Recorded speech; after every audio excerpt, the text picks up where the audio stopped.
lo más rápido posible con la clase de hoy. Bueno, la idea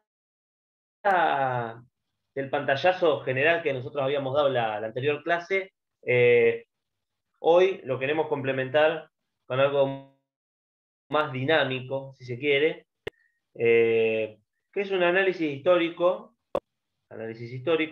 del sistema de salud en la República Argentina y una comparación con un país no vecino, pero que si se quiere está en las antípodas de la aplicación del sistema sanitario al argentino, que es el sistema sanitario de Estados Unidos, ¿no? Como para que podamos analizar y comparar uno de los sistemas predominantes, si se quiere, hacia el servicio público de salud, ¿no? Con un sistema que a las claras uno puede estar en condiciones a veces de prejuzgar o de analizar desde un punto de vista a las claras, si uno se acelera y se anticipa, equivocado, ¿no?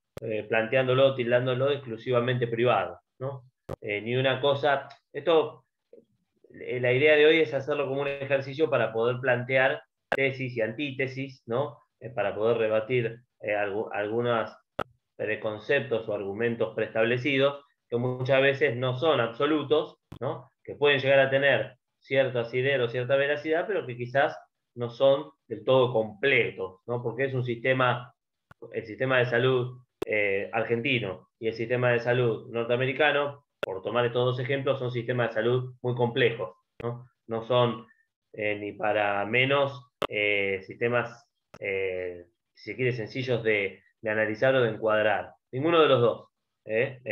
Eso, ahora cuando vean, digamos, la estadística que marca cómo se divide el sistema sanitario en Estados Unidos, se van a quedar a veces, en cierta manera, que no lo conozca, sorprendido, porque la primera aproximación que nosotros tenemos es que el sistema sanitario público en Estados Unidos no existe, y esto no es así, ¿no? En cierta manera, entonces, no como venir a desmitificar o a, a polemizar, pero sí con la idea de plantear que no todo lo que se expresa es como tal, ni en el sistema norteamericano ni en el sistema argentino, ¿no? Porque también tenemos que plantear algunas consideraciones en cuanto a la evolución histórica del sistema argentino y la actualidad, ¿no? Cómo se haya segmentado, digamos, en la oferta sanitaria, que quizás también nos hace repensar algunas cosas. Y si no, bueno, es un tema interesante y actual como para poder debatir y poder salir un poco de lo que es la historia de la bioética y demás, que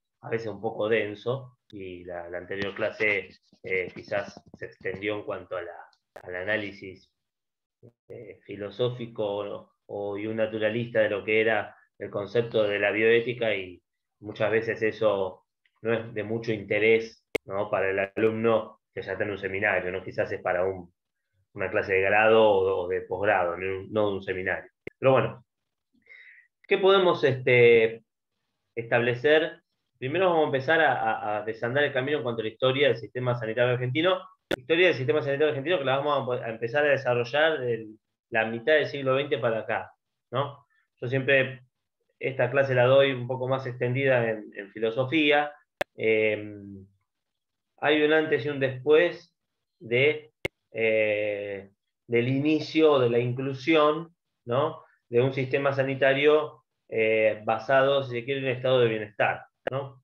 Estado de bienestar que falsamente muchos creen que comienza en la República Argentina en el 45, con la asunción de Perón. Esto no es así. Quizás se extiende, ¿no? Se extiende, y eso sí hay que plantearlo, en los gobiernos, digamos, del 45 en adelante, ¿no? Pero que tiene sus inicios mucho antes de esto, ¿no? Para hacer una mención, podemos plantear los gobiernos del 1916 al año 1930, ¿no? En los cuales este estado de bienestar comenzó a desarrollarse. ¿Qué es lo que pasaba antes? Bueno, teníamos un sistema sanitario totalmente reducido, ¿no? Reducido hacia la oferta sanitaria a las grandes clases sociales, ¿no? A las clases sociales acomodadas, ¿no? era un sistema centralizado, ¿no? Un sistema sanitario en cierta medida que no reunía las características del sistema sanitario público que se ha desarrollado luego, ¿no? Más horizontal y hacia más personas, ¿no? Pero sin perjuicio de ello, hay un antes y un después, decimos, con la asunción de los gobiernos de Irigoyen y de Alvear, ¿no? Y tenemos ese periplo escaso de 14 años antes del primer golpe de Estado del siglo XX, ¿no? En 1930, ese de septiembre de 1930, que es un puntapié al preludio de lo que luego tuvimos, ¿no? Las continuas interrupciones al orden constitucional, ¿no? Pero bueno, eso es más que nada historia constitucional, ustedes ya lo vieron, ya lo analizaron, pero desde el punto de vista sanitario, este estado de bienestar comienza a desarrollarse hacia el año 1916. ¿Con qué logros? Bueno, en cierta medida, la creación o la fundación o aparición de lo que se denominan cooperativas o mutuales de la salud fue un logro de este periplo de casi 15 años, ¿no? De gobiernos, la incorporación de recursos cuantitativos. En el estado de bienestar hay que discriminar la calidad de la cantidad, ¿no? Los recursos cuantitativos fue la primera etapa del estado de bienestar y luego empezaron a darse los recursos cualitativos. ¿Qué significa esto? Recurso cuantitativo es infraestructura hospitalaria, recursos humanos, ¿no? Recursos de dirección, o sea, seres humanos y máquinas destinadas hacia, o máquinas, digamos, en el sentido brutal de la palabra, ¿no? En el sentido no aplicada a la tecnología, ¿no? Que era lo que nosotros hablábamos en bioética, sino que eran los primeros avances en salud aplicados a la tecnología y aplicados al bienestar de la gente, ¿no? Pero bueno, concretamente, esa primera etapa se signó, digamos, por un fuerte avance del crecimiento cuantitativo, ¿no? De recursos humanos, financieros, administrativos, institucionales, ¿no?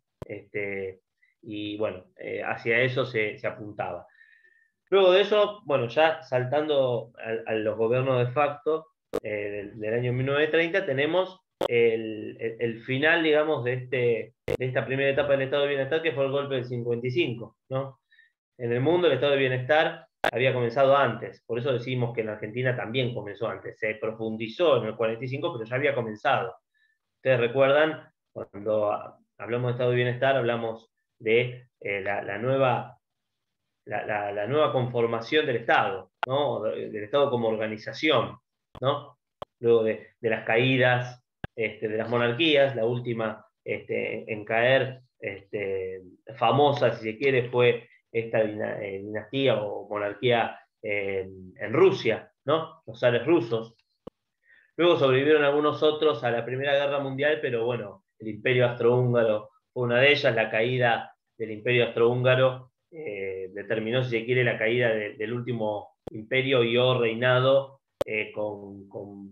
con injerencia o poder de decisión. Hoy en día nosotros mantenemos en el mundo organizaciones que tienen, si se quiere, monarquías, pero no del tipo absoluta. Lo que cae con el estado de bienestar o con la revolución, ¿no?, que se genera son estas monarquías absolutas, ¿no? Hoy en día tenemos monarquías relativas o parlamentarias de índole más que nada protocolar en muchos casos, en otros con un poder de decisión interesante, pero bueno, no es ni por asomo el poder de decisión que tenían las monarquías en los siglos XVI y XVII en su apogeo, ¿no? En Luis XIV, el Estado soy yo, en Francia es el ejemplo, si quiere, que siempre se da, o más renombrado, digamos, de monarquía absoluta, ¿no? Pero bueno, concretamente, y volviendo a la etapa de los estados de bienestar, lo que hace, si quiere, el Estado es poner en cabeza de la organización de los individuos.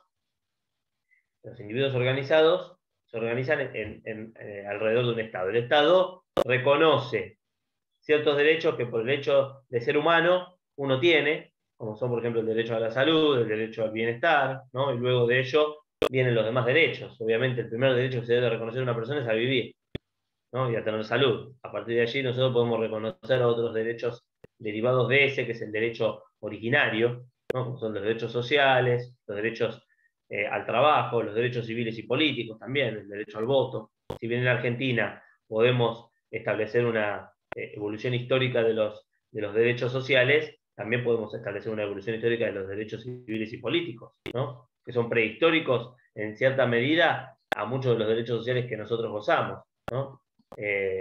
Sin ir más lejos, en el año 1912 la ley Sáenz Peña es el derecho civil y político más importante o por antonomasia en la República Argentina, luego con sus reformas hasta la última, si se quiere, de tinte constitucional en el año 94, que retoca un poco también la ley Sáenz Peña, pero bueno, a partir de allí surge, digamos, la concientización de este derecho civil y político por excelencia que tiene en la República Argentina, ¿no? Pero bueno, volviendo, digamos, a la constitución de los estados de bienestar, lo que hace, si se quiere, es generar derechos por el hecho de ser humano. O sea, la prohibición de la discriminación hacia los seres humanos es uno de los principales puntales, ¿no? Puntal que entra en crisis, obviamente, con la Segunda Guerra Mundial. Eso no es necesario ni decirlo, y con algunos gobiernos de tinte absolutista totalitario que pretendían imponer un nuevo estatus de ser humano, ¿no? Ya lo vimos en Italia, en Alemania, en España, por ir, digamos, a la Europa media, si se quiere, o Europa central. Bueno, luego de eso también tenemos post-revolución rusa, también en Rusia, también en imperios como era el lejano imperio del lejano oriente, en Japón, bueno, y múltiples ejemplos que cada uno de ustedes también puede historiar y analizar, ¿no? Pero ante esa posición, ¿no?, de los estados de bienestar, el auge de los estados de bienestar se da obviamente con el fin de la Segunda Guerra Mundial y las condenas a los tratos inhumanos, crueles y degradantes y la prohibición de la tortura, la prohibición de la discriminación por religión, sexo, orientación política y demás, que en cierta manera a nosotros nos pueden resultar algo renamido o ya conocido, ¿no? Pero que siempre se debe poner en resalto, ¿no? Porque no estamos hablando de la prehistoria en la cual esta situación se puso en crisis y se llegó hasta no respetar, sino que estamos hablando de mediados del siglo pasado, ¿no? Entonces, esta situación y situaciones que se siguen repitiendo hoy en día, ¿no? La Organización de Naciones Unidas se cansa de emitir condenas a determinadas organizaciones políticas o en determinados países que infringen estos derechos humanos esenciales, ¿no? No es una historia pasada con la Segunda Guerra Mundial. Si quiere, lo que se vio en la Segunda Guerra Mundial fue algo bueno, valga la redundancia, mundial o global, ¿no? Y que hoy en día lo tenemos sectorizado en determinadas partes de la población, en determinados sectores geográficos del mundo, ¿no? Y enclavados políticamente. Pero bueno, sigue existiendo, se sigue luchando contra ello, pero bueno, obviamente, primero, el reconocimiento de una organización supranacional como fue la Sociedad de Naciones, fracasada y devenida hoy en la Organización de Naciones Unidas, que es la que, si se quiere, genera el puntapié de reconocer a los estados como únicos representantes, ¿no? Y, obviamente, paralelamente a reconocer a los estados como únicos representantes, dotar al individuo de una capacidad mínima de poder autodefenderse y autopercibirse, palabra muy utilizada hoy en día, pero autopercibirse como ser humano. Y por el hecho de reconocerse como ser humano y mirarse a los ojos con el prójimo, que es el próximo, no estamos hablando de religión aquí, es el próximo, ¿no? El par, ¿no? Reconocerlo como tal, reconocerlo como un ser humano y de esa manera entonces avanzar hacia una sociedad más justa o igualitaria, o al menos en las declaraciones eso se buscaba, ¿no? El estado de bienestar entonces al reconocer el hecho de ser humano, tiene que reconocer derechos primigenios. Dentro de los que son los derechos primigenios son el derecho a la vida y el derecho a la salud. Pero el hecho de reconocerlo no es suficiente, sino que imagínense ustedes que puede reconocer el derecho a tener una salud, pero ¿qué es lo que sucede cuando la persona no tiene acceso a este derecho, porque no se lo puede procurar. Bueno, allí es en donde surge el auge de los estados de bienestar, ¿no? Los estados de bienestar entonces comienzan con políticas de Estado tendientes a incorporar derechos y poder garantizar derechos a aquellas personas que no podían acceder a ellos.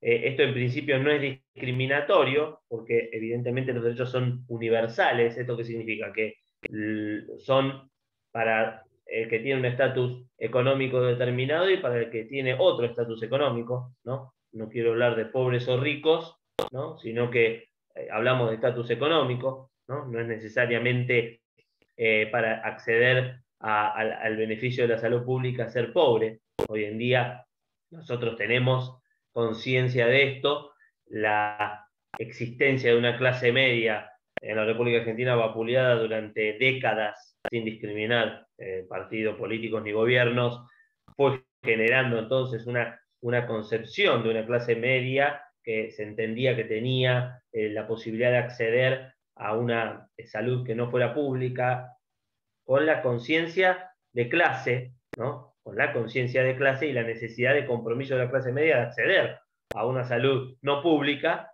para poder dejar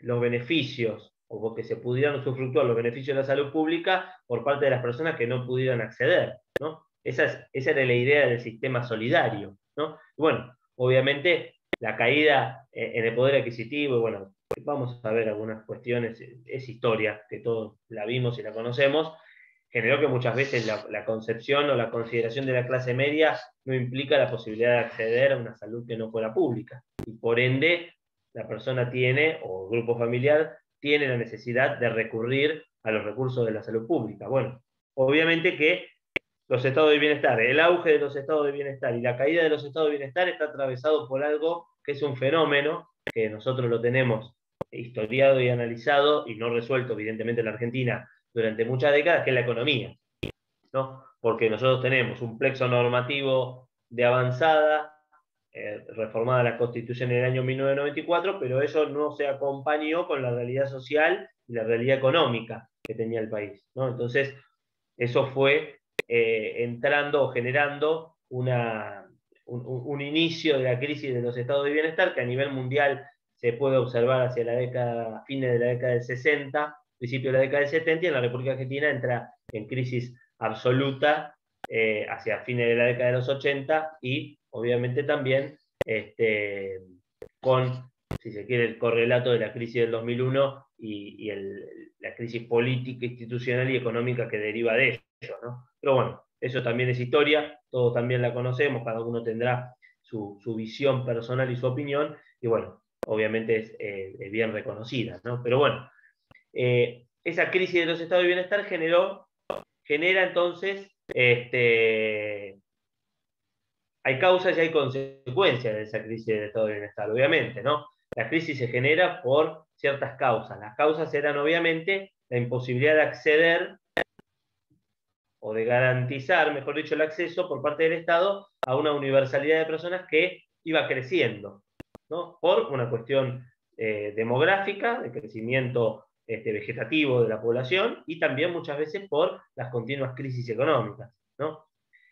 Esto se ve en el mundo como una crisis, la de los estados de bienestar, la de aplicar un único sistema para poder solimentar con recursos del Estado, que son los recursos que se conforman con el patrimonio de la población, obviamente, ¿no? Los recursos del Estado no salen de otro lado que no sea del bolsillo de los contribuyentes, ¿no? Y esa administración de los recursos del Estado es criticada por aquellos que critican al estado de bienestar por decir que el recurso se administra mal, que se administra de forma ineficiente, que no llega a la población por diferentes cuestiones, una de ellas es la burocracia, otra es la corrupción, que son dos caras de la misma moneda, porque es la ineficiencia en la administración de la cosa pública. Una por desidia y otra por, o sea, una por desidia o negligencia y otra, si quisiéramos trazar un paralelismo en el ámbito penal, una es por culpa y otra es por dolo, ¿no? La corrupción sería por dolo porque hay intención y la negligencia o la impericia o la burocracia sería la culpa por por falta de diligencia, ¿no? Pero bueno, esa crisis existió en el mundo, la Argentina también llegó, y bueno, también tuvo sus consecuencias. Pero interesante analizar, dando este pantallazo, interesante sería analizar, digamos, la evolución histórica desde fines de la década del 50 hasta 2009, 2010, que nosotros tenemos estadísticas fiables en el sentido de decir que nosotros nos podemos guiar por un censo, ¿no? Que es básicamente una estadística fiable, independientemente del Instituto Nacional de Estadísticas y Censos, que sigue existiendo y sigue arrojando estadísticas. Tenemos que contextualizarlas en el marco del último censo general de población, que nosotros tenemos, que fue en el año, si mal no recuerdo, 2010, ¿no? 2020 debía realizarse, los censos creo que se hacen cada 10 años, y obviamente por la pandemia esto fue de imposible cumplimiento. Esperemos que las organizaciones estatales pongan manos a la obra cuando esto trate de ya, aparentemente vemos la luz al final del túnel con la pandemia, o al menos regularizar un poco y tener una estadística fiable, ¿no? Porque independientemente de que el INDEC pueda arrojar estadísticas, necesitamos disgregada por población, por geografía y por determinadas cuestiones el índice demográfico, ¿no? Porque es el que te marca muchas veces en dónde estás parado, ¿no? Y en el ámbito sanitario, entonces, las últimas estadísticas son del 2010, nosotros tenemos una estadística fuerte de la última epidemia que tuvimos en el año 2009, y de allí podemos empezar a hipotetizar acerca hacia dónde fue el sistema de salud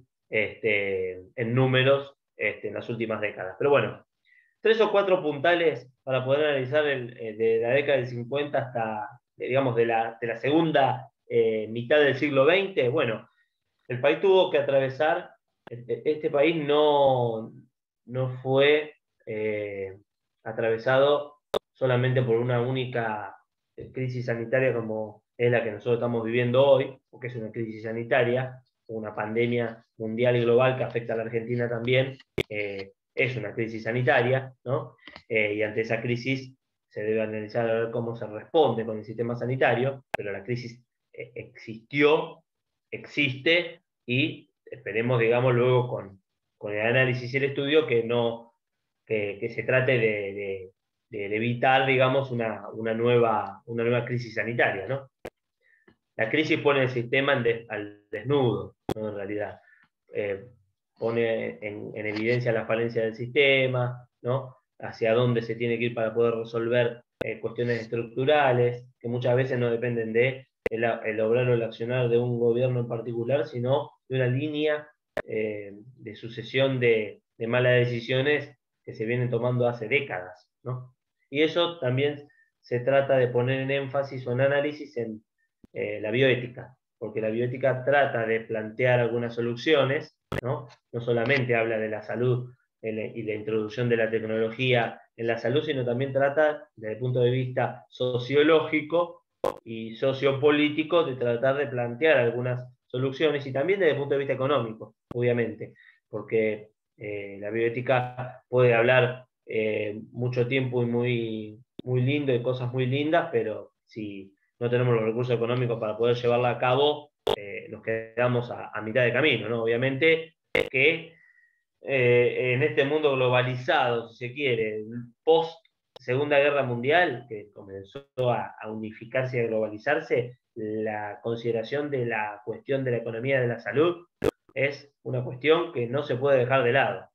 Nosotros tenemos que dar ese debate, la bioética debe dar ese debate y debe plantear su posición y sus alternativas a este fenómeno que viene sucediendo y sacudiendo al mundo desde la década del 60 hasta hoy en día, con sus distintas etapas, ¿no? Con sus distintas micro revoluciones dentro del mismo sistema, ¿no? Y con la actualidad del sistema sanitario, que obedece a reglas económicas, no solamente a reglas sanitarias. O sea, es un conjunto de cosas. Disociar la economía de lo que es el sistema sanitario es algo imposible de hacerse hoy, ¿no? Pero imposible de hacerse por, como yo les digo, este contexto en el cual nosotros estamos inmersos, ¿no? La República Argentina, evidentemente, y lamentablemente, está expuesta a estos avatares del mundo globalizado. No es lo mismo cuando uno tiene basada una parte de su economía en un sistema agroexportador que tiene como finalidad abastecer de alimentos o de materia prima a una parte del mundo, y a cambio de ello el Estado percibe ingresos en concepto de retenciones, por ejemplo, que se fueron incrementando con el tiempo y se fueron acelerando desde el gobierno de Dualde hasta hoy en día, con sus idas y venidas, subas y bajas. En este contexto de economía global, obviamente, en la administración de los recursos no es lo mismo tener, por ejemplo, el precio de la soja en $600 la tonelada que tenerlo en 350, o 400, 450 como está hoy en día, porque no es solamente la riqueza del privado la que se va a ver afectada, sino es la administración de los recursos del Estado, porque evidentemente y en cierta manera los recursos del Estado se ven engrosados o enflaquecidos, ¿no?, por la introducción de divisas, ¿no?, que en un mundo globalizado se miden lamentablemente en moneda extranjera. Eso también lamento decírselos. La primera gran crisis económica de la República Argentina es ya finalizando la década del 50, arrastrada en los últimos años con el inicio de aceleración de procesos inflacionarios en los precios de los alimentos, y bueno, es historia repetida y reconocida por todos nosotros, que somos especialistas en esto, y no les voy a dar una, quizás si fuera Suiza, doy una charla acerca de inflación y me van a mirar con los ojos abiertos. Nosotros lamentablemente tenemos que aprender, lamentablemente a los golpes, ¿no? Tenemos que aprender a convivir con este fenómeno que evidentemente ante esta situación de globalización, ¿no?, de monetarización de la economía hacia una única moneda, hablemos de dólar, hablemos de yuanes, hablemos de moneda extranjera en realidad, ¿no?, porque evidentemente la moneda nacional, y esto es un síntoma, no es una consecuencia, pero la moneda nacional se debilita día a día, ¿no?, no con este gobierno, sino con el anterior y con el que vino. Es la historia de la República Argentina, de los cambios de moneda, del plan austral, de la convertibilidad, de las devaluaciones subsiguientes, ¿no? Es una situación a la cual se ve expuesta la República Argentina y a la que aparentemente en el corto plazo no puede salir. Y en un mundo globalizado requerimos de divisas fuertes, entre comillas, para poder mantener funcionando la rueda, ¿no? Y de esa manera, entonces, en esa economía global es en la cual Argentina no puede disociarse, ese es el marco, digamos, de la explicación, no puede disociarse, y por eso los conceptos de economía de la salud, por más de que nosotros nos pudiéramos disociar y tuviéramos una moneda fuerte, la economía marca la marcha de los presupuestos, marca los planes de gobierno, marca la marcha de la vida de la gente, en cierta medida, ¿no? Y muchas veces también marca la posibilidad que tiene, no solo el Estado, sino los recursos privados, de poder hacer frente a crisis sanitarias como la de esta envergadura de la actual. Porque en el marco en el cual se mueve la República Argentina hoy en día, hablar de salud pública o de salud privada es un grave error, ¿no? Y la pandemia nos lo ha demostrado, salud pública y salud privada es la respuesta, porque ninguna de las dos podía estar en condiciones de solimentar o soportar la demanda sanitaria que requirió, digamos, con este nuevo actor en la sociedad que fue el coronavirus, y poder satisfacer las necesidades de la población, ¿no? Porque evidentemente si antes era difícil sin pandemia, imagínense con pandemia. La demanda centralizada en la resolución de la pandemia postergó muchos otros planes, ¿no? Muchos otros planes, no solo de la salud pública, sino también de la salud privada, ¿no? Y eso también va generando que la introducción de criterios económicos afecten y condicionen a la situación de la salud, ¿no? Dicho esto, podemos ir viendo que, como bien les decía, la pandemia del coronavirus no fue la primera pandemia o epidemia, pandemia porque es a nivel global, ¿no? En realidad, epidemias hemos tenido muchas en la República Argentina, recordamos varias, tristemente célebres. Hacia fines del gobierno de Perón hubo una epidemia fuerte de poliomielitis, afectada a un determinado sector generacional de la población, pero epidemia al fin, ¿no? Esta epidemia de la poliomielitis agarra a la Argentina y toma a la Argentina en un momento en el cual se estaba tratando entonces de generar condiciones para la atención primaria de la salud a mayor cantidad de personas. Bueno, se tuvieron que también destinar recursos importantes para poder tratar de hacer frente a esta epidemia, ¿no? Entre los logros, si se quiere, de esta última etapa de entre el 50 y el 60, podemos encontrar, por ejemplo, la creación del Instituto Malbrán, muy reconocido hoy en día por, en la primera época de la pandemia, se utilizaba fuertemente el Instituto Malbrán porque se centralizaban todos los test, ¿no? Los test de antígenos, los test de coronavirus, para que se pudieran establecer los resultados, ¿no? El laboratorio Malbrán, el Instituto Malbrán, fue y es uno de los puntales de la investigación en la República Argentina a nivel sanitario, ¿no? Bueno, se crea hacia allá casi fines de la década del 50, ¿no? Otros institutos importantes que alumbraron hacia fines de la década del 50 son, por ejemplo, el CONICET, otro centro de investigaciones muy importante, científica, ¿no? Y también, orientado, si quiere, ya hacia los recursos industriales y agropecuarios, el INTI y el INTA, ¿no? El Instituto Nacional de Tecnología Industrial y Agropecuaria, ¿no? Tratando entonces ya de ir analizando una cuestión que la bioética también trata, que es básicamente el debate de la aplicación de elementos químicos en los recursos naturales, ¿no? Para, por ejemplo, potenciar el crecimiento, para, por ejemplo, manipulación genética, ¿no? Todo esto es lo que estudia en conjunto el INTI, el INTA y el Malbrán con el CONICET, ¿no? Como brazos públicos que estamos hablando, ¿no? Luego, obviamente, están las empresas privadas que también destinan parte de sus ingresos a investigación, pero bueno, es importantísimo hoy en día en la tecnología de producción de los alimentos esta situación, porque evidentemente frente a la escasez de territorio, no es un problema de la República Argentina en cierta medida, ¿no? Porque la escasez de territorio existe, el agotamiento de los suelos existe, entonces la forma en la cual se trata de dar descanso a los suelos, de potenciar el crecimiento y de evitar que esta tierra se vuelva improductiva, no es la misma técnica que se utilizaba hacia fines del siglo XIX.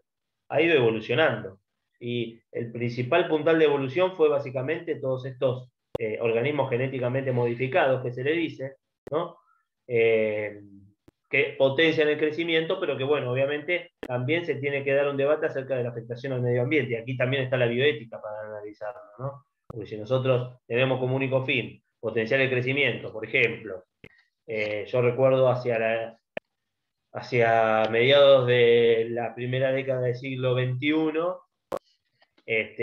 la soja era la estrella. Bueno, la soja es un monocultivo. O sea que, ¿esto qué significa? El monocultivo hace que solamente crezca en una determinada parcela ese cultivo. Y lo que hace es reproducirse, ¿no? Y optar otra posibilidad de crecimiento, ¿no? Si quieres, como una, entre comillas, plaga, en el sentido de decir que se expande, ¿no? En una determinada zona y no permite que otra especie pueda sobrevivir, ¿no? Si a ello le sumamos potenciadores de crecimiento, velocidad en la reproducción, ¿no? Velocidad en el cambio de cosecha y siembra, imposibilidad de darle un respiro a la Tierra o una rotación a la Tierra, la rotación adecuada, el descanso de la Tierra, sobre pretexto de una evolución económica, bueno, estamos en un problema, porque nos encontramos frente a, por un lado, si no se estudian estos organismos genéticamente modificados, pueden llegar a generar también afectaciones directas a la salud de la gente, porque estamos hablando de, si bien en un primer momento la soja no se comía, hoy en día sí se come en distintos productos que contienen trazos o derivados de soja. En un primer momento se decía que no se consumía, bueno, no la consumía el ser humano, pero la consumían los animales como un método de alimento, en muchos casos, y luego ese animal pasaba a ser alimento del ser humano, ¿no? Imaginen la línea directa de afectación a la salud, si este organismo genéticamente modificado puede llegar a generar una afectación. Esto se tiene que estudiar, se tiene que analizar, ¿no? Se tiene que dar los permisos necesarios para que no contamine el cuerpo del ser humano y no contamine el aire, la tierra, el agua, ¿no? Como recursos naturales esenciales. Si nosotros utilizamos un potenciador de crecimiento que lo único que hace es agotar la tierra se vuelve improductiva, pero no termina allí, porque algunos podrían decir que si la tierra se vuelve improductiva es problema del productor. Bueno, el primero que va a tener el problema es el productor, pero luego ese problema se va a ir sucediendo al resto de la población, ¿no? No es necesario plantear las bondades de la producción y el exceso de producción y la baja en los precios, eso es economía, pero hablando de cuestiones de salud y medio ambiente, si nosotros tenemos una tierra desértica o desertificada, genera una modificación en el régimen de lluvias, una imposibilidad de absorción del agua a través de los nutrientes, a través de la tierra, y genera daños ambientales impensados, ¿no? Como por ejemplo inundaciones donde antes no los había, ¿no? Aludes donde antes no los había, y eso va generando un cambio en el estilo de vida de la gente, ¿no? Lo mismo con la tala indiscriminada, ¿no? Y otras cuestiones que hacen o incendios intencionales, ¿no? Bueno, todas cuestiones que hacen a los recursos, a la salud, ¿no? Y ustedes vean cómo se va unificando todo eso, ¿no? Avanzando en el tiempo, podemos también plantear una mezcla, ¿no? Ya el gobierno de Frondizi entre el 58 y 62, lo que duró el gobierno de Frondizi. Recuerden que antes de la reforma del 94 los gobiernos duraban 6 años. Bueno, el gobierno de Frondizi duró menos. Hubo un golpe de Estado, un interinato de un general y luego asumió otro gobierno constitucional. Pero en este periodo constitucional, del 58 al 62, se fue dando más interés o se planteó, digamos, como un gobierno de índole desarrollista. O sea, lo que se pretendía hacer era desarrollar la nueva economía argentina, ¿no? Salir de la idea del modelo único agroexportador y empezar a plantear otras cuestiones de desarrollo que ya habían sido planteadas en 1916, 1917, creo que con la creación de YPF, la puesta en marcha y perfeccionamiento de las refinerías en el gobierno del 45 al 55, gobierno de Perón, ¿no? Y nuevamente con Frondizi la idea de la anulación de los contratos petroleros, ¿no? La vuelta a la soberanía nacional, y bueno, toda la historia que nosotros ya conocemos de esta parte de la historia del desarrollismo, ¿no? Que comenzó con gran augurio y gran expectativa y que se fue desinflando por las mismas razones que se fue desinflando todo plan de gobierno, todo plan político en la República Argentina, la economía, ¿no? Siempre enflaquece ante la situación económica. Pero bueno, avanzando a logros o a situaciones que se dieron, bueno, se le dio una apertura en la educación, ¿no? Puntal importante para formar, por ejemplo, médicos o profesionales de la salud, médicos, médicas y profesionales de la salud, universidades privadas, la posibilidad de incorporar universidades privadas. Esta fue una posibilidad. Hoy en día nosotros tenemos casi la misma cantidad de universidades públicas a universidades privadas, sin perjuicio de que obviamente la mayor el grueso de la población educativa, si se quiere, se centra en la salud, en la educación, perdón, pública, ¿no? Pero también reconocer la posibilidad de la apertura de las universidades privadas. Otra de las cuestiones también interesantes fue el tema de la creación de IOMA, ¿no? El Instituto de la Obra Médico Asistencial, que es este instituto u obra social por excelencia de los empleados públicos del Estado provincial, ¿no? Aquel que tiene algún conocido, algún amigo, algún familiar en el Estado provincial, reconocerá IOMA como el único prestador. Hoy en día existe una imposibilidad de poder salirse del sistema de IOMA y poder contratar una obra social o una empresa de medicina prepaga, cualquiera que fuere por fuera de esta, renunciando a IOMA. Uno no puede renunciar a IOMA, es impuesta, digamos. Es una de las críticas a este sistema, por un lado. Por el otro lado, se plantea que con los aportes de los empleados se financia una obra social pública, ¿no? Pero bueno, está esa situación, la creación de IOMA fue un gran puntal para dar beneficios sanitarios a un sector importante de la población que tenía, digamos, raíz en el empleo público provincial. Tuvimos también la generación de otra epidemia que no fue tan desarrollada como la de la polio, pero fue importante en el norte argentino, que fue la de la fiebre hemorrágica argentina, producida por el vector del roedor, ¿no? Bueno, aquí ya comienzan a verse elementos de economía también, ¿no? La indigencia y la pobreza empieza a subir. Cuando la indigencia y la pobreza empieza a subir, básicamente comienza a verse otro lado, el lado B, digamos, de la vida social. Muchas veces personas y grupos y núcleos familiares viviendo alrededor de los desechos, ¿no? Asentándose alrededor de los desechos, el incremento en los asentamientos precarios fue increyendo, ¿no? Y fue generando nuevos debates en torno a la salud, ¿no? Y uno de ellos fue el tema de la aparición de esta fiebre hemorrágica. Otro de los elementos interesantes fue en el gobierno de Ilia, con la ley de medicamentos. El gobierno de Ilia, del 63 al 66, tuvo un episodio de enfrentamiento con los laboratorios, que no querían que se les impusieran precios máximos ni control de la elaboración de los medicamentos, que fue la idea de la ley de medicamentos. En la pulseada, lo voy reduciendo un poquito porque si no, no vamos a dar con el tiempo. En la pulseada gana los laboratorios, pierde Ilia y pierde un gobierno constitucional, porque Ilia es derrocado en el año 66, ¿no? En el año 66, entre el 66 y el 70, 72, hubo un avance importante hacia la descentralización del poder ministerial. ¿Esto qué significa? En el año 45, cuando asume Perón, lo que se hace es centralizar las decisiones en el Ministerio de Salud de la Nación. Esto que generaba una centralidad en el poder de decisión, ¿no? Para tratar entonces de dar una respuesta mucho más rápida. Claro, imagínense ustedes la densidad demográfica y la distribución de la población en el 55 y en el 70, o entre el 45 y 55 y el 70, totalmente distinta, ¿no? Entonces, esto fue generando la necesidad de que se fuera descentralizando el poder de decisión de la nación hacia los municipios, mejor dicho, primero hacia las provincias y luego hacia los municipios. Hoy en día es un debate pendiente, el tema de la regionalización de la salud.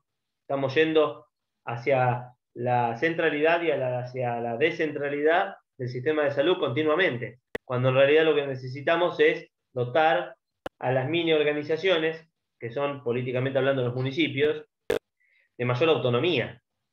Uno de los grandes déficits de la Constitución de la Provincia de Buenos Aires es dotar de autonomía a los municipios, cuando en realidad la Constitución Nacional dota, creo que en el artículo 123 de la Constitución, de autonomía a los municipios, y obviamente delegan las provincias y la conmina a las provincias a dotar de autonomía a los municipios.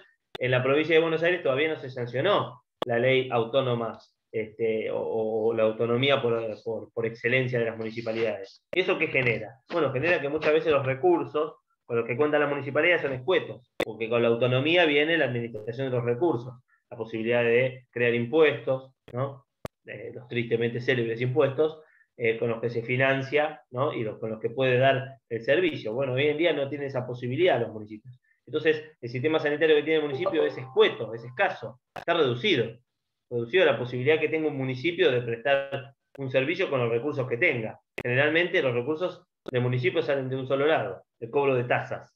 Cuando nunca es suficiente el recurso de cobro de tasas, obtiene recursos a través de asignaciones o aportes del Tesoro Nacional o provincial, o con obras del Estado Nacional o provincial, pero claro, siempre queda inmerso a la suerte política, porque la colaboración interestadual no existe en Argentina.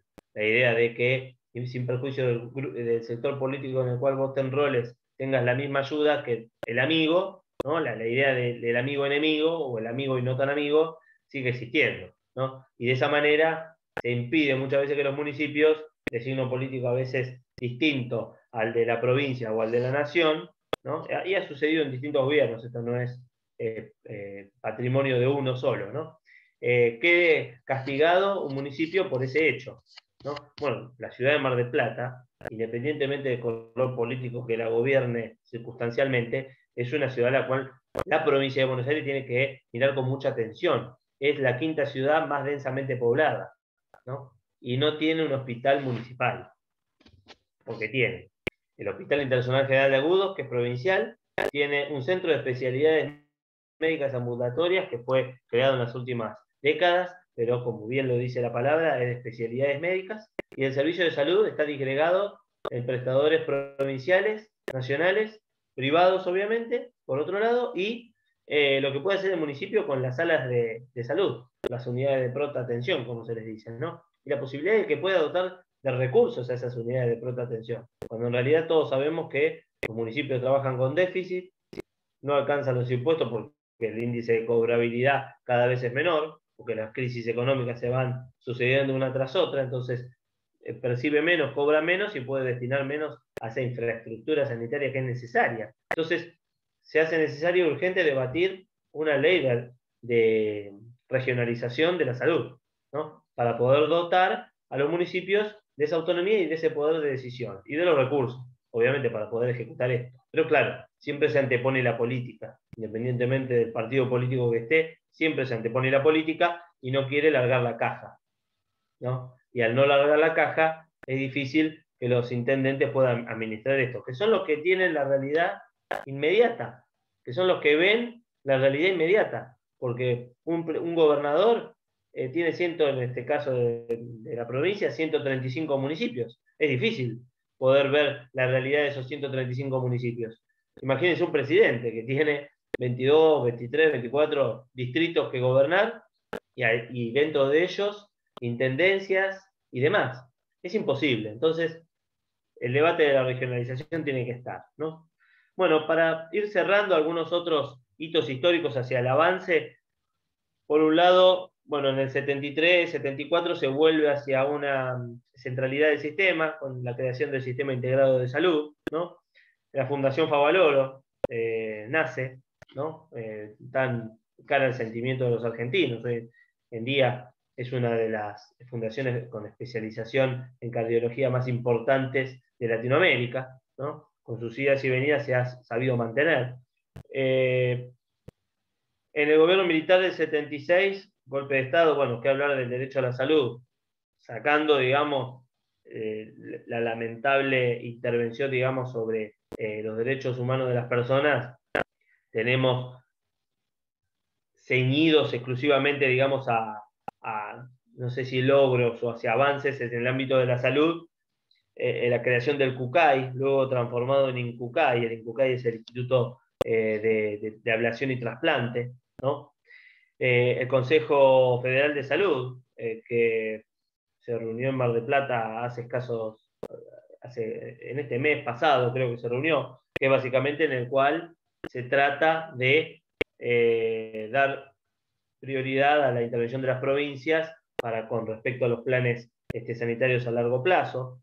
Luego en el gobierno de Alfonsín podemos llegar a establecer, entre otras cosas, la creación de los seguros de salud, ¿no? La construcción de algunos hospitales, el Garrahan entre ellos, el banco de datos genéticos. La creación del banco de datos genéticos también obedecía a la necesidad de saldar una deuda, ¿no? Con la identidad producto del golpe militar del 76, ¿no?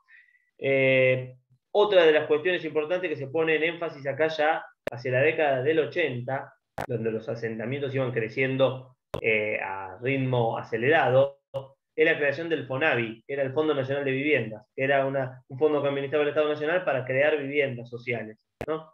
Ante la idea de la necesidad de sacar a la gente del asentamiento y de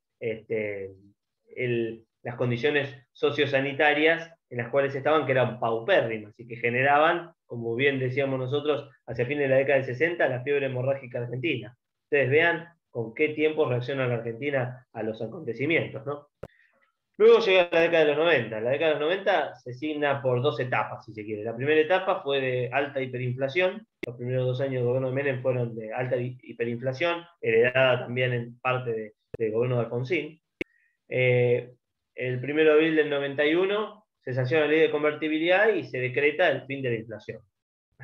Así se puede llegar a decir, ¿no? Se decreta el fin de la inflación porque en realidad se trata de sujetar la moneda nacional, el peso argentino, que se crea, al dólar estadounidense. Esta ficción, digo ficción porque en realidad fue una ficción, duró lo que duró hasta el 2001, ¿no? Hizo caer un gobierno por no tomar la decisión de devaluar antes, como fue el de la Rúa, sumado a muchos otros errores estratégicos, pero también impidió, obviamente, la reelección en realidad del presidente de ese momento, ¿no? Ustedes vean que la reforma del 94 permite la reelección y hacia el 95-96 está el operativo reelección, pero ya con la crisis económica que estaba, ¿no? Latente, impide, digamos, ese espíritu reeleccionista, sin perjuicio de lo cual luego en el 2003 triunfa Menem en las elecciones, se impone frente a Kirchner y se baja de balotaje y allí asume Néstor Kirchner como presidente, ¿no?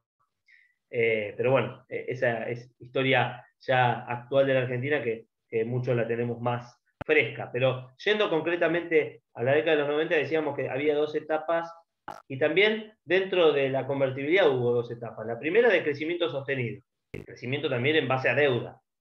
Fue una de las etapas en las cuales se tomó más deuda privada, ¿no? Por parte del Estado. ¿Para qué? Para solventar ese 1 a 1, para que no se cayera esa ficción del 1 a 1.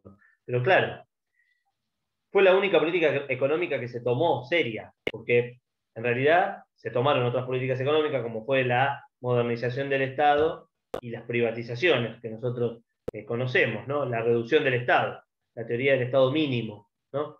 La reducción del Estado tenía asidero y fundamento en la crisis de los estados de bienestar, como veníamos diciendo, ¿no? Ese Estado ineficiente, que no servía, que no satisfacía los intereses de la población, era necesaria su reforma, en eso estábamos todos de acuerdo, todos estábamos, digamos, todos los doctrinarios y todos los estudiosos estaban de acuerdo en la necesidad de una reforma del Estado. Quizás la necesidad de la reforma del Estado, muchos no estaban de acuerdo en cuanto a la velocidad en la que se hizo y el destino que se tomó, ¿no? Porque la reforma del Estado generó una expulsión de mano de obra del Estado, ¿no? Hacia los privados. Esos privados no pudieron solventarla producto de las continuas crisis económicas a las cuales nosotros nos limitamos y nos sujetamos. Ustedes vean que la ficción de la carencia o la eliminación de la inflación era, como bien les digo, una ficción, porque si bien no había movimientos inflacionarios de gran cuantía, la inflación existía al ritmo de 1, 2, 3% anual, pero existía. Y esa devaluación en 10 años, ¿no?, generaba la pérdida de competitividad en la República Argentina para con el resto del mundo. Lo que habían venido a tratar de resolver los neoliberales, que era la falta de competitividad y ponernos en el mundo, también fueron presos ellos de la falta de competitividad, ¿no? Por eso la necesidad luego de la devaluación con Duhalde y el incremento de las reservas, ¿no? Las reservas quedan en cero con Menem barra de la Rúa, digamos, porque se la fueron comiendo para poder solventar ese déficit fiscal que comenzaba a existir. Ese déficit fiscal comenzaba a existir por la inflación. Y la inflación ya se empezaba a acelerar. En los últimos meses de gobierno de Menem, la inflación se empezó a acelerar mucho más. Ni hablar con De la Rúa y la crisis económica que estalla en el 2001, ¿no? Por mantener ese sistema económico que ya era obsoleto. Sin perjuicio de que era obsoleto, por otro lado tenemos que en el sistema de salud, concretamente, tenemos un fenómeno importantísimo, que fue la desinversión. Ustedes me dirán, ¿cómo es este fenómeno de la desinversión? Bueno, imagínense ustedes que tienen un país con el 10% de desocupados. Y ese 10% de desocupados en el transcurso de 5 o 6 años pasa a ser 40% de desocupados. Ese 30% de desocupados tiene que reconvertirse en alguna fuente de trabajo. La crisis económica impide que existan fuentes de trabajo. Entonces esa persona tiene que recurrir frente a alguna dolencia o algún padecimiento a la salud pública. Cuando acude a la salud pública, esa salud pública se satura. ¿Pero por qué se satura? Bueno, porque está también presa de esa modernización del Estado. Se achican los recursos, se achica el recurso humano, se achica el recurso técnico, se desinvierte, o sea, frente a la crisis económica no se invirtió en recursos económicos para poder robustecer el sistema sanitario público y entra en crisis, porque allí donde un médico tenía que atender a 5 personas diarias, por decir un número, ahora tiene que atender el 40 o el 30% más. Y eso es físicamente imposible. Y tecnológicamente ni hablar, porque obviamente la revolución tecnológica, en cierta medida en el sector público, tampoco había llegado en virtud de esa desinversión. Sí en el sector privado, pero ¿quién podía acceder al sector privado? Aquel que tenía trabajo, y aquel que tenía un trabajo interesante, digamos, ¿no? Porque el sistema es un sistema, digamos, legislativo complejo que genera, por un lado, la reforma del Estado, por el otro lado, el sistema de libre elección de obra social o empresa de medicina prepaga, y con ello la desregulación del sistema de salud. Como se desregula el sistema de salud, no solamente se desregula, sino que se deja de controlar. Se dejan de controlar empresas de medicina prepaga. Uno podía construir o constituir una empresa de salud con pocos requisitos, como pudiera constituir una sociedad anónima para vender chupetines. Pero claro, imagínense ustedes que una sociedad anónima que se constituye en una empresa para vender chupetines no tiene la misma incidencia social que una empresa que tenga como objetivo brindar un servicio esencial como es el derecho a la salud. Por más de que uno pague para ello, sigue siendo un servicio esencial y sigue siendo un derecho humano. Lo único que hace uno es abonar una retribución directamente hacia un prestador, porque en realidad en la salud pública también abonamos una retribución a un prestador. El prestador es el Estado, nosotros abonamos la retribución a través de los impuestos, o sea que el sistema de retribución sigue existiendo, y en las obras sociales ni hablar. Nosotros aportamos una cuota social a la obra social y por el otro lado el Estado le aporta también subsidiariamente un aporte extraordinario para que la obra social pueda funcionar. Entonces tenemos un sistema complejo. En la República Argentina, para ir finalizando esa idea, tenemos 3 sistemas. Un sistema público, un sistema privado y un subsistema semipúblico, que es el de las obras sociales, ¿no? Hacia el año 2009, con la última epidemia que tuvimos importante, que fue la del dengue, que hoy en día está recrudeciendo lamentablemente en algunas partes de la población, en la última década fue increyendo el dengue, no solamente por incidencia en los países limítrofes, sino también por cuestiones estructurales de la República Argentina en determinadas zonas. Tenemos una estadística con la cual nosotros nos podemos manejar y a partir de allí ustedes podrán manejarse de acuerdo a los índices de pobreza existentes en el 2009 y a los existentes en la actualidad, y entonces pueden sacar sus propias consecuencias de acuerdo a qué porcentaje de la población se atiende con qué sistema, ¿no?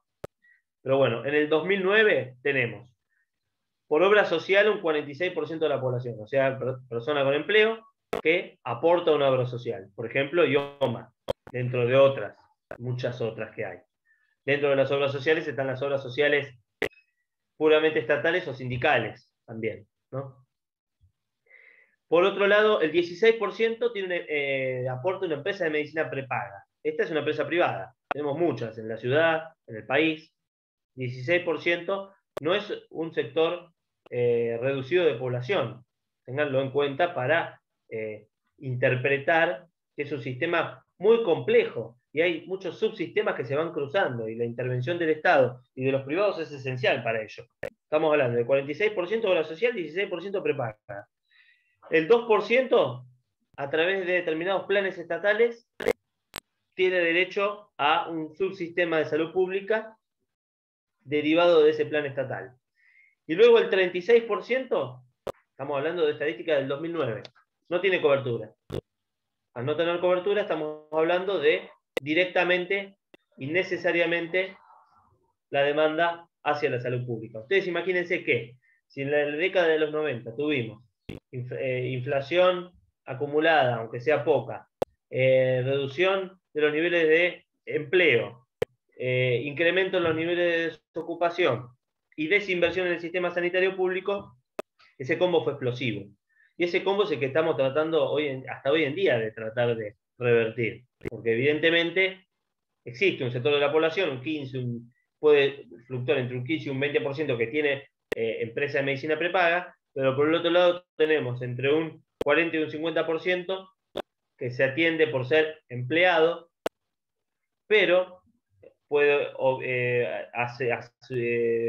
cambiarse o ir oscilando entre un 30 y un 40% sin cobertura, ¿no? Y es muy fina la diferencia e impacta mucho la diferencia porcentual entre 3 o 4 puntos, ¿no? Por más de que nosotros podamos decir de que se miden porcentajes, se miden en personas. Y esa demanda se ve directamente y incide directamente en el sistema sanitario, ¿no? Y se ve estresado el sistema sanitario directamente. No es lo mismo tener demanda del 30%, del 32% o del 35%.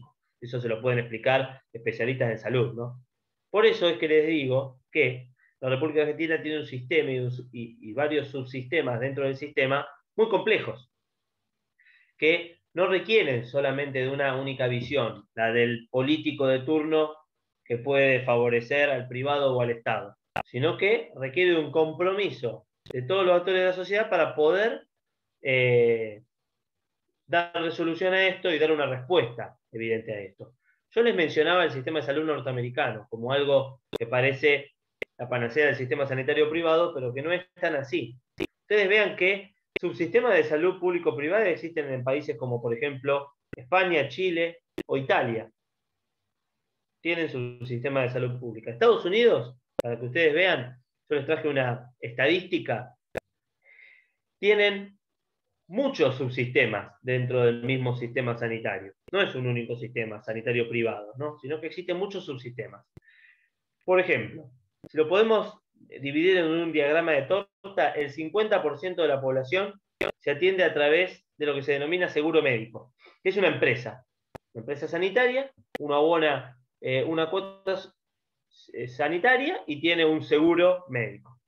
Luego tenemos un 20% de la población que se atiende a través de lo que se denomina el Medicaid. Es Medic AID, si lo quieren buscar en internet, es un subsistema de salud pública, porque es un seguro médico gratuito que se conforma con los aportes entre el Estado federal y los diferentes estados que tiene Estados Unidos. Ustedes, como bien sabrán, no tiene el mismo sistema organizativo político que la República Argentina. Hay un Estado federal y distintos estados confederados, ¿no? que forman la federación que es Estados Unidos, ¿no? Entonces, cada uno de ellos aporta una determinada cantidad de dinero y conjuntamente con el Estado federal hace que el 20% de las personas tenga este denominado Medicaid. Luego tenemos otro subsistema de salud derivado denominado Medicare, es Medicare, ¿no? Traducido. Que es el 15% de la población. Este es básicamente muy similar al Medicaid, o sea, un subsistema de salud pública, con aportes del Estado federal principalmente, y en cierta manera es gratuito para la mayor parte de la población, y de acuerdo a el índice de aportes que se tenga al sistema económico, uno puede llegar a abonar hasta una cuota de $100 mensuales para poder tener este sistema de salud. Generalmente se denomina una prima, como si fuera un seguro, porque es en realidad un seguro médico, y está destinado, mientras el Medicare, Medicaid está destinado a las personas de 18 a 64 años, el Medicare está destinado a personas de la avanzada edad, como se le dice, o personas mayores de 64 años. En Estados Unidos generalmente se jubilan a esa edad, de 65 años en adelante. Sería un subsistema para jubilados, si se quiere, o para personas de avanzada edad o pasada la edad madura, si se quiere, ¿no? Luego existen distintos submercados individuales, como por ejemplo aseguradoras de pago directo, ¿no? O pago individual.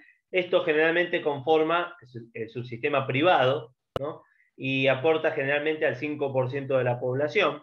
Luego tenemos algo que es muy importante en cantidad de habitantes en el sistema de los Estados Confederados en Estados Unidos, que es la sanidad militar, ¿no? La sanidad militar responde al 1% de la población norteamericana. Si tenemos en cuenta que tienen 340 millones de habitantes, estamos hablando de el 1% de la población, ustedes vean que es bastante, ¿no? Estamos hablando de casi 3,5 millones de personas que tienen este sistema, que es obviamente destinado a las Fuerzas Armadas, es gratuito, o sea que se conforma con los aportes del Estado federal y dicen aquellos especialistas que analizan sobre la materia que es de primera porque cubre la mayor cantidad, digamos, de incidencias sanitarias que pueda llegar a tener una persona. Tengamos en cuenta, obviamente, que estamos hablando de veteranos de guerra generalmente, de personas que tienen más padecimientos sanitarios, no solamente físicos, sino muchas veces psíquicos, ¿no?, que el resto de la población y que, bueno, tienen ese subsistema público de atención. Y luego, digamos, si ustedes hacen más o menos la cuenta de lo que nosotros explicitamos acá, tenemos un 10% que falta. Ese 10% son personas sin seguro médico. Este subsistema que se trató de aplicar con el Obamacare o el Obamacare, no sé si se acuerdan, el presidente Obama intentó establecer un sistema de seguro médico obligatorio para las personas que no tenían posibilidad de ingresar a ninguno de estos subsistemas. Bueno, es el 10% de la población, es mucho. Son casi 35 millones de habitantes, ustedes vean, ¿no? ¿Qué es lo que sucede acá? ¿Cómo es el sistema de atención? Bueno, el hospital te recibe, no es que te rechaza. Luego te cobra. Este subsistema público te cobra. Si no te puede cobrar, obviamente quedás eximido de abonar, pero como es un sistema solidario entre todos los que van a atenderse dentro de ese 10%, se conforma una especie de subprima, ¿no?, o un subseguro que va incrementándose en base al incumplimiento de los demás. O sea, es un sistema solidario, ¿no? Si uno no aporta, aportará más el otro para que este otro pueda. Y en caso de que nadie aportare, que no es lo que sucede, pero bueno, en este caso, aquel que no aportare nada, obviamente tiene la cobertura, ¿no? Generalmente este subsistema lo que hace es tomar muchas veces, tengan en cuenta que Estados Unidos tiene un subsistema importante de control, ¿no?, de ingresos y de actividad económica, tiene a su mayor cantidad de gente de la población vigilada, si se quiere, económicamente. O sea que donde vos tenés algún incremento en tu suerte o en tus recursos, si es que lo tenés, el Estado va a venir y te va a cobrar, digamos, ¿no? No es que se desentiende de vos, te atiende y se olvida, ¿no? Pero bueno, ustedes vean el universo que tiene Estados Unidos, que nosotros lo teníamos como el paladín del sistema sanitario exclusivo privado, la cantidad de subsistemas y complicaciones que tiene. Teniendo en cuenta todo esto y analizado esto, ustedes vean que en números Estados Unidos gasta más del 17% del Producto Interno Bruto, que no me animaría a decir qué cantidad de miles de millones de dólares es por año, pero gasta más del 17% del Producto Interno Bruto en salud, ¿no?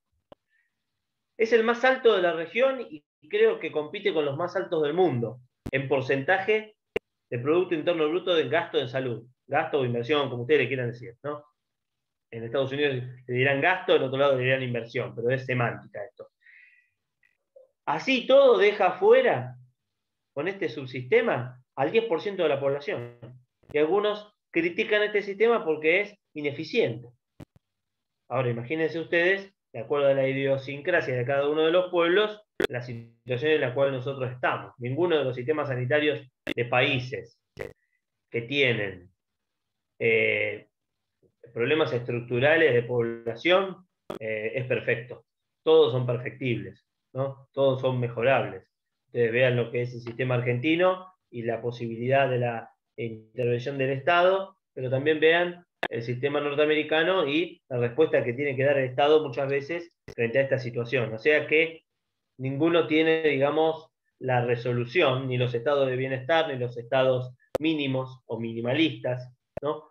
Sino que, si se quiere, se obedece a ir flexibilizando posturas y a ir endureciendo algunas otras conforme vayan pasando distintas suertes económicas o bonanzas o penurias económicas de acuerdo al devenir de los pueblos, ¿no? Obviamente que esto debería ser lo que se tuviera que aplicar en la República Argentina, en muchos casos no sucede, pero es un debate que la bioética tiene que dar y se anima a dar, ¿no?, desde el punto de vista de debatir de una vez por todas cómo tiene que ser el sistema sanitario público en la República Argentina y qué grado de intervención tiene que tener el sistema privado.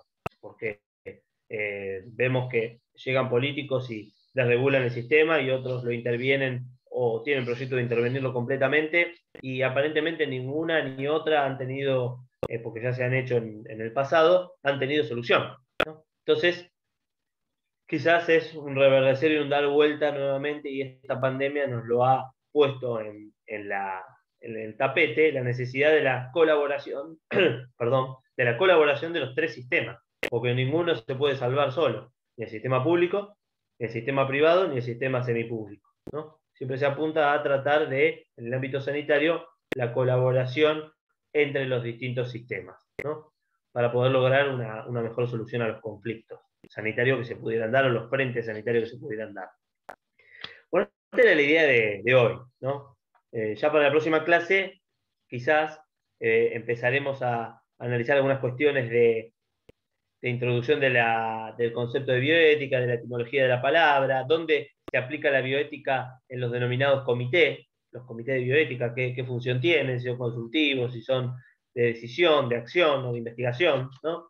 Y vamos a ir desandando un poquito el tema, para ir ya después, promediando noviembre, con algo de medio ambiente. Quizás tengan alguna clase de derecho ambiental interdisciplinaria, o sea, con algún docente de la cátedra de derecho ambiental, ¿no? Para poder darle un poquito más de contenido a esto.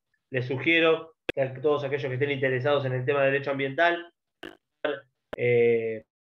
proponiendo temas de debate, ¿no? O temas de desarrollo en esa futura clase de derecho ambiental que vamos a dar. Para ello ustedes van a estar, como les vuelvo a repetir, incluidos, y les hago extensiva la invitación a que todos puedan ingresar en el Classroom, que se lo van a ir pasando e incorporando a través del centro de estudiantes. Consulten en el centro de estudiantes acerca de esta posibilidad, así también tienen acceso a la bibliografía y a si se pueden subir los videos desde allí, de las clases desgrabadas, o desde la página de YouTube calculo de la facultad o del centro de estudiantes. No sé quién nos está subiendo estos videos, porque es la cuenta de la facultad. Así que bueno, ¿alguna duda o consulta? No, por mí no, gracias, profesor. Gracias, profe. Los estoy viendo la semana que viene, bueno, con Horacio, y la próxima conmigo. Y bueno, que tengan buen fin de semana y suerte en los exámenes. Gracias. Buen fin de